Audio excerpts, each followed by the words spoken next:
I don't want to offend anybody, but I'm not really impressed by women warriors who are 20 years old and 20 pounds and wearing 5-inch heels. That just doesn't impress me. I want to see like some 45-year-old strong women with scars showing up to fight these battles. Hello, you lovely humans. Welcome to the Live Outrageously with Lady Grey podcast. I'm your hostess, Lady Grey, and I have had the great honor to interview a number of super inspiring world changers about how they live outrageously. So we're going to share about how they push boundaries, they fight for change, and how they seriously shake up the status quo. We are here living outrageously, learning ways we can become game changers ourselves, and I am excited to introduce you to a woman of outrageous strength and courage and talent, Eileen Gruba. Eileen is an award-winning actress, a lifetime member of the Actors Studio, a member of the Television Academy, and brand ambassador for global disability inclusion.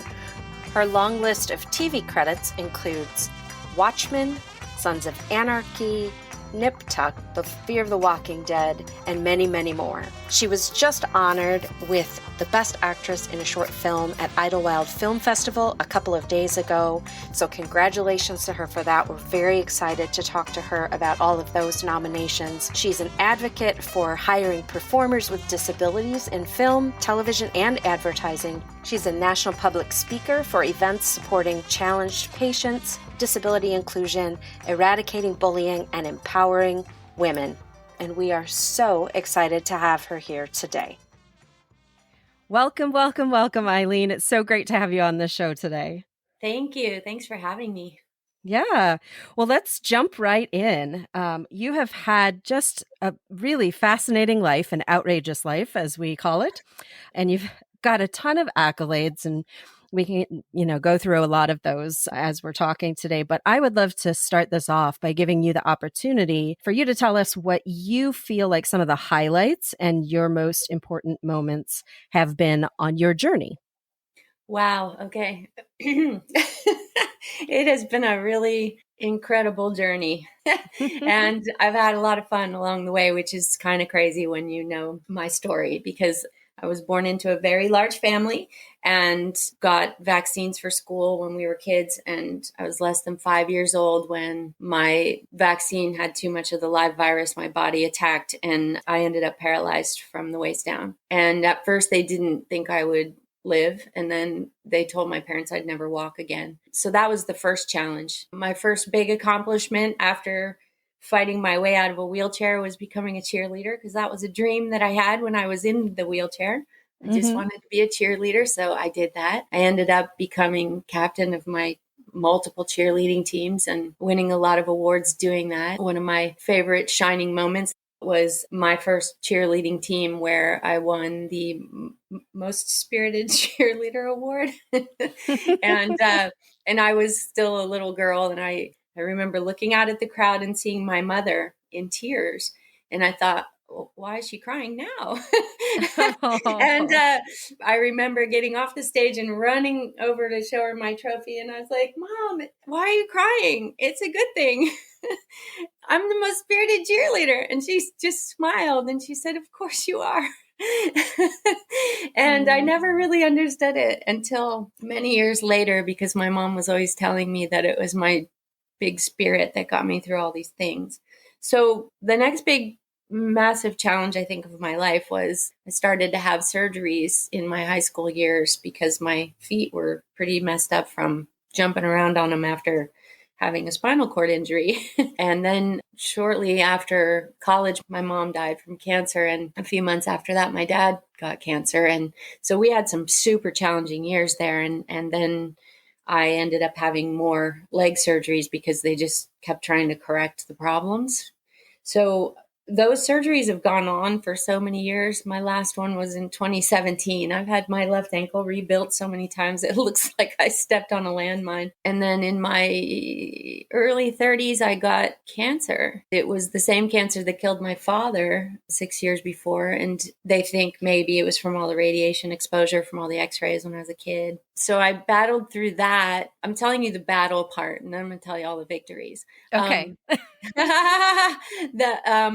I battled through that, and then unfortunately, we found out that I also have the genetic cancer syndrome that killed my mom at a young age, caused her ovarian cancer. So I was just like, oh my gosh, what is happening in my life? Because it was just challenge after challenge after challenge. I felt like I wouldn't get through one before another one would come. But in the midst of all of this, I started acting, and then thought, I love doing this. So maybe this is where all this life experience fits. So throughout all the challenges, I have been an actor. And I first started out in Atlanta, and I was doing musicals. And fortunately, I was in community theater there, where they were watching me go through these surgeries. And then I'd be in a wheelchair, and I'd have a cast up to my hip, and I'd get through that and get back up on my feet, and I'd be playing Cinderella on the stage in construction boots. And we always used it, like one year when we were working on Pajama Game, they just had me lay across the piano and sing, Right. because I didn't have to walk that way, So we were very creative and clever in Atlanta. Then I moved to New York. I had a walking boot up to my knee for the most part. And getting around New York was a bit of a challenge. I still work. I would go out every day in New York City and go as far as I could go till my leg gave out. And then I'd be sitting there on the sidewalk waiting for my leg to give me a break so I could get up and go a little further. So it was a challenging city for me. I then moved to LA and began perhaps what might have been the greatest challenge of my life. I came into LA in my mid-20s, and that age, you're at your most youthful best, right? You're at your prettiest. Everything about you is at its prime, right? And I came into the city all excited, and I came at it with all my energy and all my enthusiasm, only to find out that in this town, bit by bit, people, as they noticed my limp, my walk, they'd smile and go, oh, great. And then they'd shut the door. Or I'd walk in a room and they'd say, are you limping? They'd ask questions, and then I'd never get through that door again.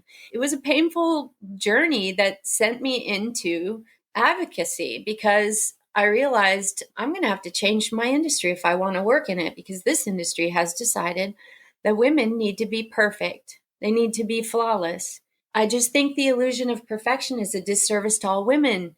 And so I thought, you know what? I have every right to be here. I'm good at what I do. I've trained hard. I've worked hard. I got into the actor's studio fairly easily compared to all the stories I'd heard. And there, my work was honored. They loved my life experience. I have some of the greatest mentors and coaches in the whole industry there. Academy Award winners, Emmy winners, and they were always encouraging me, do not give up. You have to do this. And so, I kept fighting through all the things. And even when I got cancer, I kept fighting, and I thought, here goes my career. I've worked so hard and things are just starting to open up. But fortunately, I had wonderful mentors at the Actors Studio who helped me wrap my head around staying in the game while going back and forth to Houston for my cancer stuff. And then as soon as I came back to town, I had to pay my medical bills. So I was working in casting on big network shows. Casting is how I paid my bills through a lot of my medical challenges. Every time there was a challenge that came, I never stopped with my career. I had a mindset that I'm going to work in this industry, whether the industry likes it or not. I'm going to change our industry if I have to. And I have. And I will bring in the game changers, the people who I need. I remember even one time just getting so frustrated because the many, many times I lost a job and later literally found out that the casting person would call my manager and say, oh my God, she booked that room hands down, but then someone saw her limping. And so I became more and more fierce in my battles. When someone has a disability or a medical challenge, it's not making them less of a human being or less able to do something. It's more focusing them on what they can do and what they can do great and well. Anyone that has watched my path over the last 20 something years at the Actors Studio would probably tell you I was always the one they could call at any time, and I would get up on that stage even if I only had a moment's notice. And so I fought and fought and fought through the years, and I spoke up and I used my story, and I learned through the years that when I shared my battles, it helped a lot of people. One of my darkest hours, which was gearing up for the cancer battle, I was really sad and really broken about it because I just watched both my mighty parents die. And then my brain just went, oh, hell no. And I said, no, I've been through worse. I'm going to step up and beat this thing. And so I went into what I call warrior mode. I got the best doctors. I had the best team of friends around me. And then I went down to this health place in San Diego between testing and before the surgery. And it's all about mind, body, spirit, detoxing your body with greens and all this healthy stuff that I wasn't really totally familiar with, but I was there to take it in and see what I could do to make my body ready for surgery again. And I put on a baseball hat. I had my head hanging low because I was just trying to stay out of everyone's radar. I just wanted to get into warrior mode. And at one point, they were all noticing that I wasn't really engaging in all that, in the conversations and all that stuff. And so the guy that was running the thing called me out and was like, Eileen, you're so quiet. Why aren't you sharing what you're going through? And I said, I really don't really want to talk about it. And he was like, well, can you give us some idea? And I said, well, I'm facing cancer. And I just heard the whole room gasp because they thought I was all just some actress from Hollywood. I laughed when I heard that. I was like, are you serious? When I shared my story, a lot of the cancer patients in the room started coming up after, and they were like, thank you. And me, I was like, I'm going to war. I'm going to beat this thing. And then I'm going back to work because I have worked way too hard to let this get in the way of my career. I literally came back from that cancer hospital having, sold my first screenplay to a big company. So the big victories took a long time. I had to fight really, really hard to get in the door as an actor. And at one point I had a manager who was like, you know what? I know this is going to sound off for you. It's so far from who you are, but I want you to hear me out. And I said, okay, what? And she goes, I want us to do a headshot where you look like a crackhead. And I was like, okay. I said, oh, okay, fine. And she goes, let me just do this for you. She did the hair all greasy and gross and the makeup too much and whatever. And we did this crackhead picture. And suddenly I started getting indoors because at that time, the people in the industry who wouldn't let me come in for those pretty roles, they would let me come in for a crackhead because then they could justify the limp. So I started getting my breaks playing crackheads, alcoholics, trailer park trash, crazy people. And then they started recognizing the fire and the passion and all that stuff in the work. And then that started opening more doors. Little by little by little, I started building credits, playing these characters. Recently, in the last couple of years, I've finally kind of broken out of that one arena, although I love playing those characters. They're so much fun. We've had some great victories, and yes, I was exhausted, and yes, it was hard, but I don't run away from hard things, and I'm not going to let any challenge that hits me stop me from living my dreams. It's just not an option in my lifetime. Wow. Okay, so that was a lot. That was a lot. And I told think you I have a big life. well, we knew that, but that was helpful for us to kind of have a frame of reference for some of the discussion going forward. But before we get into living outrageously and the nitty gritty of day to day, I want to say congratulations are in order. So I did my snooping and my sleuthing, and I am wowed by the fact that you've got nominations, like a flurry of them. Oh, yeah. For both Dark Hearts and Dead End Drive. Is that right? Yes, that's right. So far, I think we have oh gosh, there's well over 20. There's 18 pending nominations right now, and we've had a few wins for Dead End Drive already. And Dark Hearts, we just started submitting in the end of January, and we already have 18 nominations on that one. I'm sorry, not 18 on that one. 18 between that one and Dead End Drive for Idlewild and one other festival. So altogether, we have like tons of nominations and awards, and we still have a lot of festivals pending that haven't even did the film yet. So that's very exciting. We shot that Dark Hearts right before the pandemic hit in January of last year. And so glad we did. And Dark Hearts was a special one for me because a guy I'd worked with in the past had sent me a short story he wanted to do. And then we developed it into something else, and I wrote the screenplay for it. And it was the first time on a short that I've done where I absolutely insisted that the story I was trying to tell was the story we told. Because many times we were working on little films and we compromise here and there because somebody wants this or somebody wants that. Well, I stepped back from that because often ego gets in the way of something being great.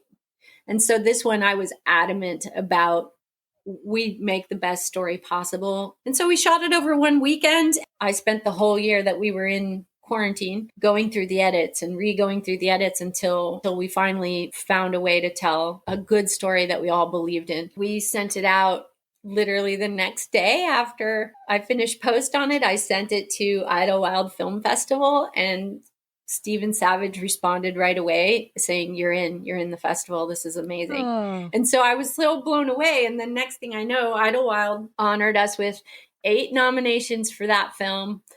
Best film, best actor, best actress, best screenplay, best cinematography, just best women's producing team. And then honored Dead End Drive with 8 more nominations. And we're so excited for Idlewild to come up to see what happens. But then all these other doors started opening. And so I feel like because I stuck to my guns on the integrity of the story, that it's going to make an impact.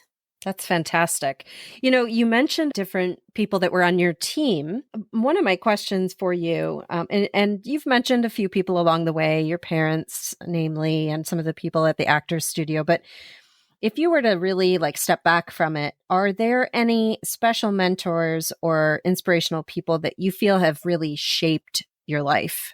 Oh, gosh, yes. It almost make me emotional to share with you. But I'm going to say that the number one person who shaped my life was definitely my mom. I had an incredibly strong, brilliant, brave mother. And, she had 8 kids and then me who was facing my life at a very young age. And although my mother died young, before the age that I am now, she imparted so much wisdom and so much strength in the years that we did have her.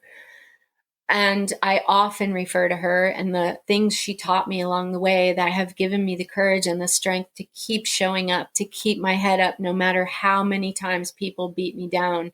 And she always told me to count my blessings. She one time said to me as a child, she said, Eileen, those kids are not showing you what's wrong with you. They're showing you what's wrong with them. She said, what you have there is a great judge of character, other people's character. So just being who you are, how you are, reveals to you who other people are. People have this misconception that if someone has a disability, then that makes them weaker. I think it makes you stronger, much, much, much stronger in spirit than people realize.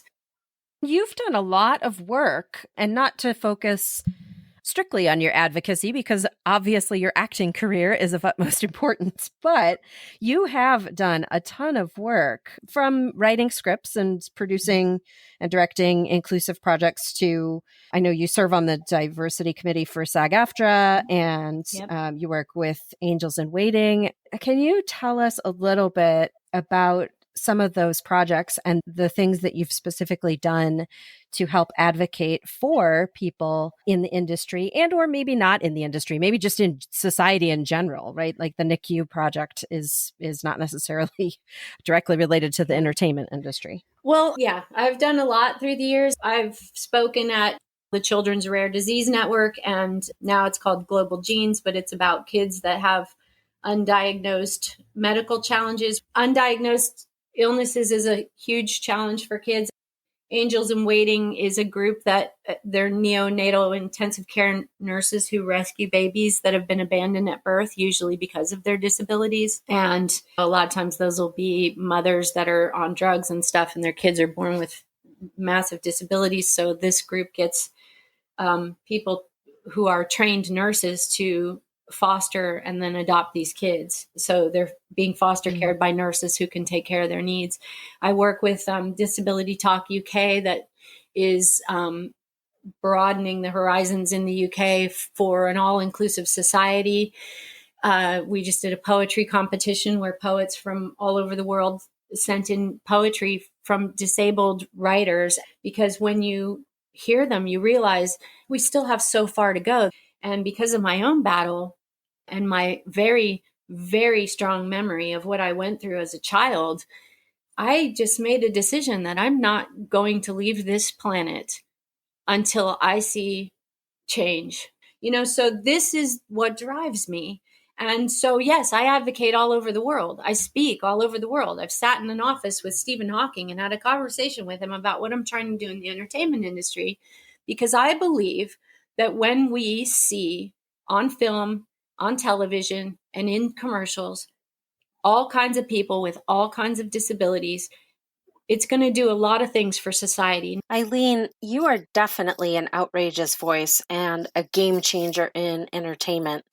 It is a shame that what you're suggesting is outrageous in society, but I'm glad you're making noise. And if anyone listening wants to read my 5-minute breakdown on how I feel about it, look at this article called Bring in the Game Changers on Strive Magazine. When you look through history, you'll see that most of our world game changers had disabilities, learning disabilities, all kinds of disabilities. Einstein had a learning disability. Beethoven went deaf before he wrote his best stuff. Stevie Wonder is blind. Helen Keller, look at what she accomplished. There are so many, many game changers out there who had big disabilities, who were struggling through them and created masterpieces or world-changing things, like Stephen Hawking.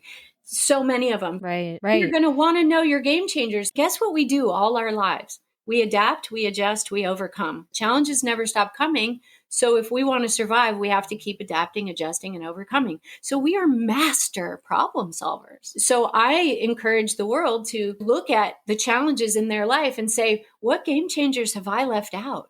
Because that very person that's sitting in the corner that you never listen to, that you don't want to hear what they have to say because you're afraid of their difference or their look or whatever is going on there, maybe that's your game changer. Maybe that person sees really clearly an easy way through your problem because their problems are momentously grander, so much bigger, that yours looks like nothing to them. And so therefore, they could have your answer. Yeah, I think it's fascinating. So in that article, you also mentioned the idea of survival of the fittest and this mentality we've adopted as a society. We are, because of that concept, constantly in pursuit of what, quote, the fittest looks like. And that by nature chops off this whole section of society and has made it so that those fantastic innovators and warriors and game changers that you've talked about are not privy to the same leadership opportunities and being a part of society in the same way.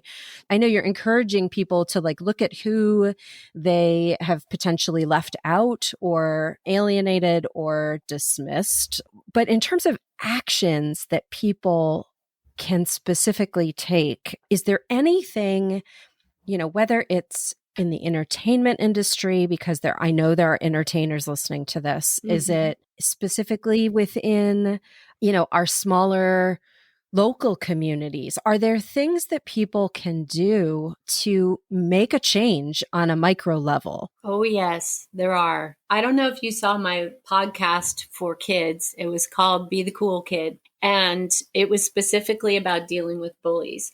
So if all of us in society think about the kid in school that was being picked on or kept out, or we all know who that is. And in work as adults, we know who that is also.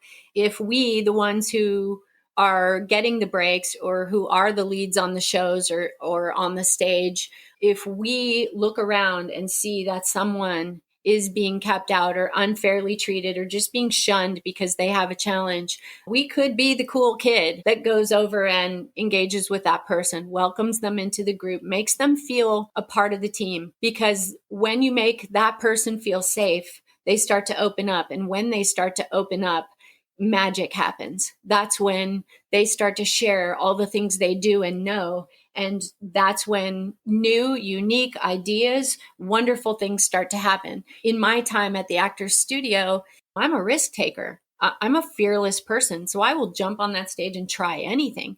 And my great mentors over there, Alan Miller, Barbara Bain, Martin Landau, Carmen Argenziano, who we just lost, they saw that and they loved it. And so they would always give me bigger challenges to try. And I would just jump in and go for it and fearlessly, which is not what a lot of actors do. A lot of actors proceed fearfully and afraid to take risks and afraid to look stupid or afraid to fail. And I never had that issue. So I would try anything.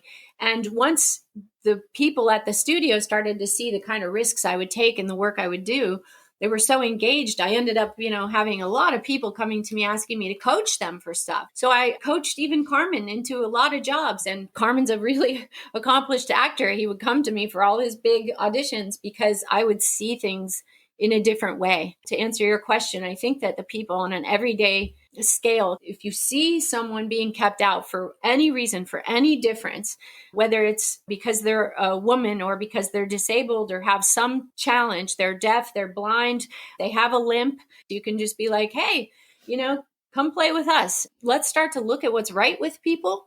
And when you engage with somebody, you can be the cool kid who brings them in and figures out what their talents are, what their skills are, what their observations are, and just bring them into the game. That person will probably be your game changer. And I can assure you that that person will be the one who's by your side when you're in trouble and the one who will stand by you in thick and thin, because a lot of people are afraid of challenges. Well, this community, not afraid of challenges. That's awesome. That's awesome. We all know that the entertainment industry has lost a lot of cachet. A lot of people are sick of the industry perpetuating this illusion of perfection that other people cannot live up to. And the rest of the world is catching on. They're tired of being measured up to what's on the screen, right? So there's been this outcry for real, for human, for authentic. And authenticity is becoming a really important conversation. As soon as you start bringing in all the people you've left out, you start to have a more authentic community on your screen and in your movie. And when you start letting real people tell their real stories, that is so much more engaging to an audience. So our industry has an opportunity here to bring back their audiences and make them feel. The reason that people are so in love with my short films, the ones I've been putting out into the world, and the reason we keep winning awards is because I don't know how to write something that doesn't matter. I don't know how to not care about something that I'm writing. If I don't care, I don't write it. And if I care, the level of passion is immense. Highs and lows, humor, all the things I've had to do to survive. So therefore, it's not going to be boring. And ultimately, don't people watch movies and television so that they can think, feel, laugh, cry, learn something? Yep. Connect. Yeah. Connect. Yep. Yeah. And understand other people. So it's such a brilliant opportunity and a time when the industry is finally starting to realize you can't leave out your game changers and you can't leave out the authentic storytellers. We're having huge victories now, and it's so exciting to see. So I feel like the victories are coming. They are. Given everything that we just talked about with game changers and, the change in the entertainment industry, bullying, all of that stuff, what would you consider your passion projects right now? Oh boy, I have 20 projects in my computer. I had a feeling. I have 20. They range from sitcom or comedies to dramas to, film, television, children's, and some that are so harrowing that I can't even get through the writing of them without tears rolling down my face at all times. So I know that if I'm feeling that when I'm writing it, my audience is going to feel it. I'm just finally starting to get to audition for series regulars. It took this many years of hard work, and I'm still fighting to get in those doors, but I'm just starting to get series regular auditions. So that's where my focus really goes right now, is making sure those are great. I want to have the easy years too. I want to have a regular paycheck where I'm not worrying about health insurance. But my passion projects, one of them is so massive, and it does involve a true story in the disabled community. And it is so painful to write, mostly because all the people that I'm writing about are dead because they didn't survive it. And it breaks my heart even thinking about it. And I'm working so hard to create characters in that world because I've had to imagine them, because they're all dead. They can't tell their story. They didn't make it. And so somebody's got to tell their story. And so I'm trying to figure out how I do that. But then there's other ones, like, one year I was so frustrated with my health insurance thing and this industry and everything. And I was expressing it to a couple of my girlfriends who are amazing human beings. And I get all fired up when I'm, have a few glasses of wine, and I was expressing to them how I was doing. I got into a bit of a fired up, passionate thing, which I do sometimes. And I said, I swear to God, if I die, I'm coming back to haunt every single person who ever got in my way. And when I finished saying that, we were all silent, and then we just bust out laughing. I won't tell you the title, but we had a joke about it. And I said, oh my gosh, that would make a great series. So I wrote a pilot, a sitcom about a girl who comes back to haunt everyone who got in her way. And it's a comedy, and she doesn't hurt them. It's just that she gives them a little dose of their own medicine, but now she has a lot more power and she has wings. And I'm dying to see this. and it's so much fun because the girlfriends at the end of the pilot, they all go running back to her room to look for this book, The List. And instead of finding it where they saw it last, they find it elevating over her bed. And there's gold lines across the people she's gotten to already. And in the end, the girlfriends say, can we add people to the list? So it becomes this very fun collaboration between the angel who has passed and the friends who are still here. It's so much fun, but that's the one that got nominated for a Humanitas Award. Interestingly enough, I wrote it before the Me Too movement. And it deals with some of that, standing up to that kind of stuff, because I've always been about empowering women. I have 6 brothers, and I had a very strong dad. And so I just feel like women, how do I share this with your audience without, let me try. I truly believe that when women stop focusing on trying to be perfect to please men, when we stop thinking we shouldn't be allowed to age or put weight on or have any kind of imperfection, when we start to love every bit of who we are and know that exactly what we are is perfection, we stop perpetuating this illusion of perfection that keeps us all down. It just keeps us down. So instead of that, embrace who you are, embrace what you are. I embrace my scars. Those are my battle wounds. I have one little calf that's smaller than the other one. I used to be ashamed of it and hide it all the time. I don't care anymore. It's like, you know what? I got scars. They are proof that I survived. You give yourself a power that no one can take away, and keep striving for being the best, because when women rise to their equal place in this world, we're going to see a different world. So, Eileen, I don't know if you know this about me, but I'm a 2-time breast cancer survivor. Woohoo! Bravo! And so, I did not know this. Bravo! Yeah, so you're speaking my language for sure. The idea of looking in the mirror after a double mastectomy and saying, wow, not only do I have scars, but this part of my body that people associate with femininity and beauty and sexiness and all of the things that we've got ourselves wrapped up in believing are of utmost import, it's gone.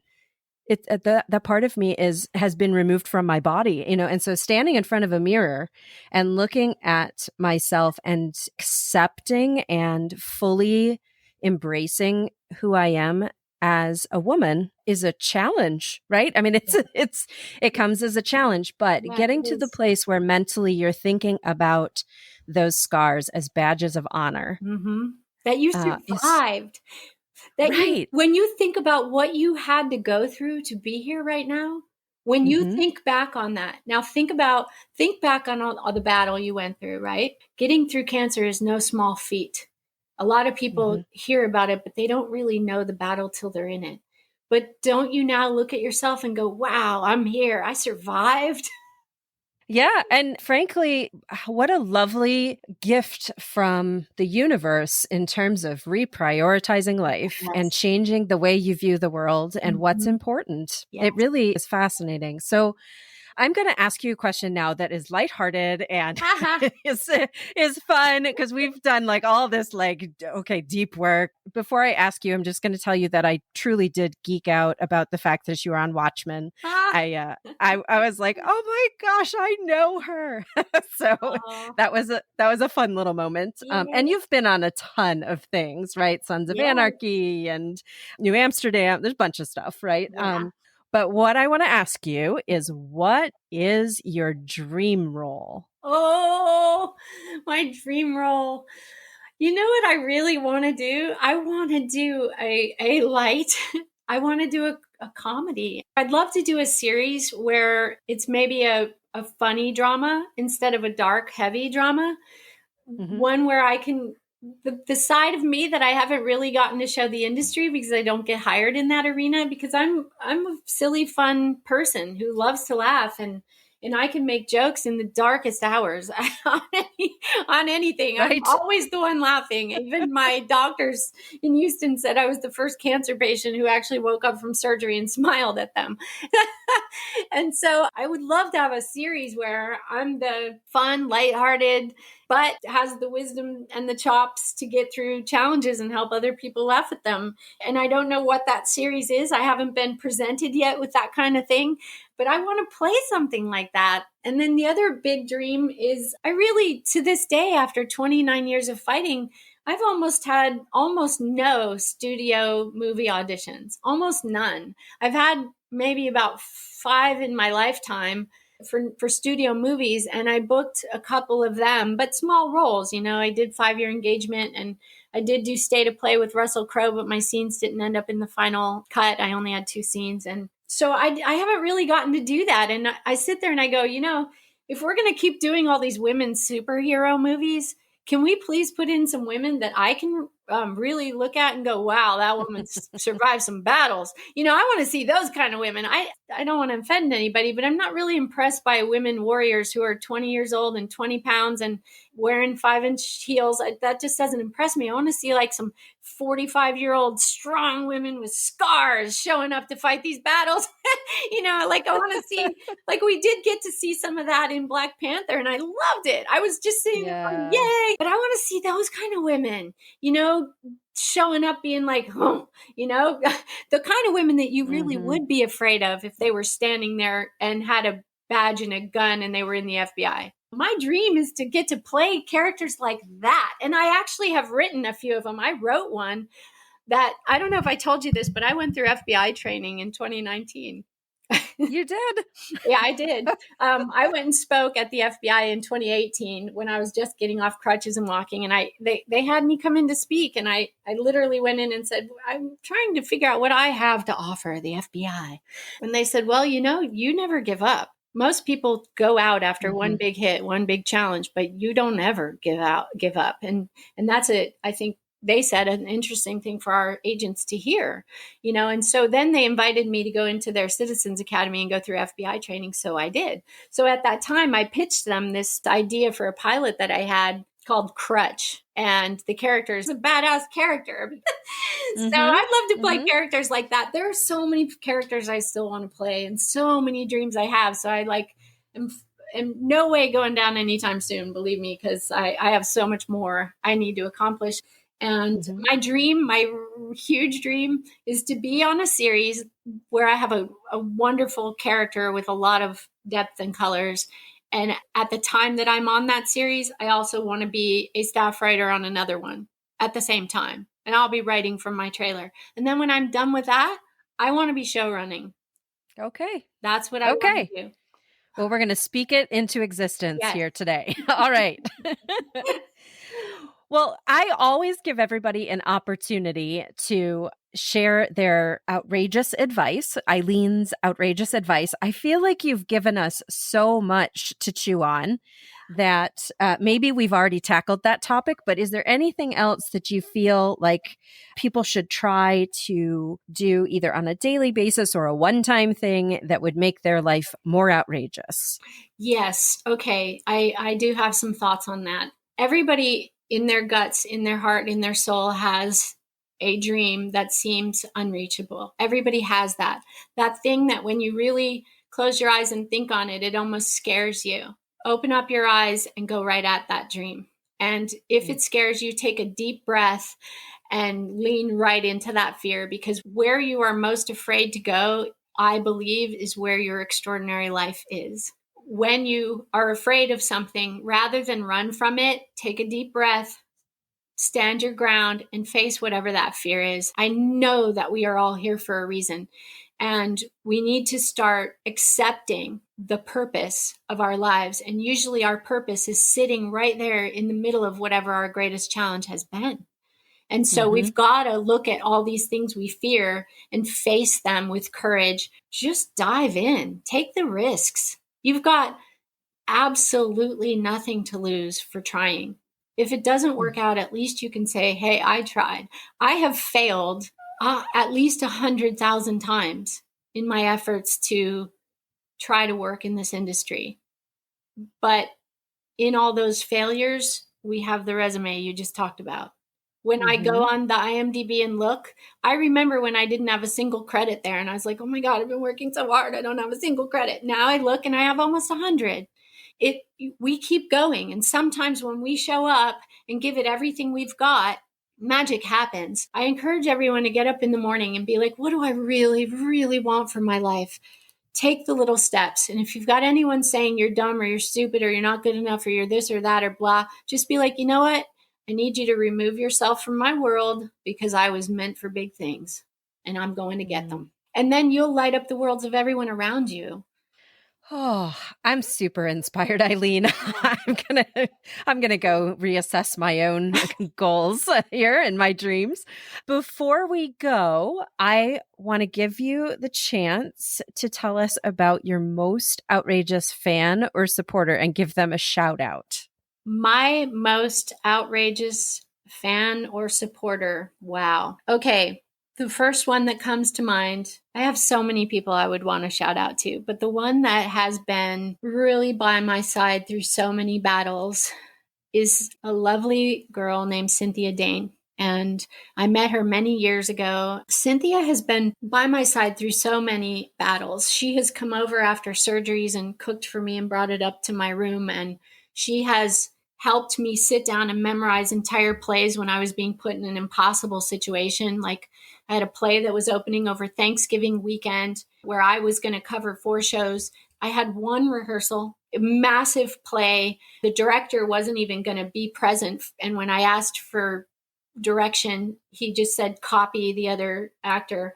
And I'm like, copy? What? Exactly. And Cynthia comes over, sits down, and runs those lines with me for that play back and forth so that I could get on that stage and light it up no matter what I was going through. I was able to get on that stage and do those 4 shows and leave the audience in tears. And some of my greatest mentors all came and they were literally all in tears afterwards because I was able to bring my A game because Cynthia showed up for me. Another time I was on a little tiny project and I got the opportunity to go to England and sit with Stephen Hawking. So I asked her if she would take over my role for me, and she did. And the people were glad that I didn't just leave him hanging. I gave him another actor.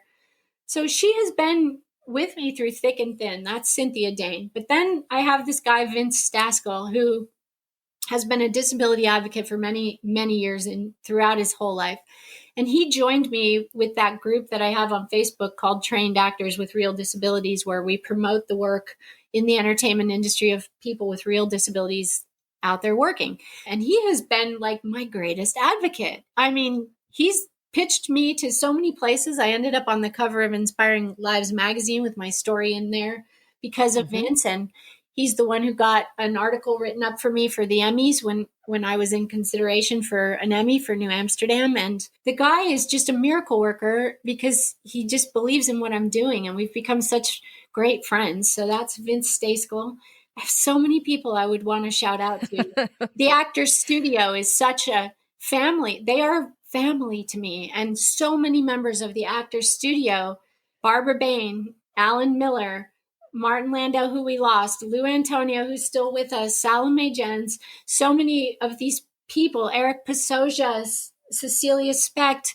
And I am so grateful for that community. And so I shout out to all of them because they are all my greatest fans and advocates. And honestly, if I didn't have the mentorship, I don't know that I'd still be in the game. Carmen Argenziano, who wouldn't let me quit when I wanted to way back. He's like, no, you can't, not you. And Martin Landau said to me something that kept me going. And in one of my darkest years, he said, Eileen, I just want you to know that because of your life experience and your ability to use it, you have the potential to be one of the greatest actresses of our time.